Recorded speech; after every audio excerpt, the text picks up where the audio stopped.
后来乡亲啊，这个香港讲有武汉肺炎的病患所饲的狗仔嘛去喂着病毒，所以台北市政府下令，主人若需要隔离，那呢伊所饲的宠物嘛要带到动保处来做隔离。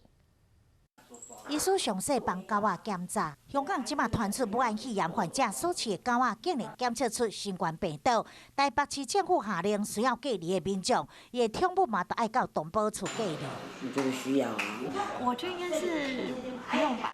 民众无共的反应，不过台北市政府已经明定出1天200相关3000块收费标准，农委会嘛拟定好啊，宠物的检体采用方式。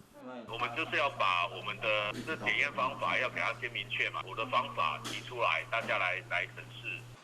对着新冠病毒敢会传染给宠物，农委会认为无证据显示传染，不过兽医师认为宠物袂变感染者，但是有可能会变成寄主。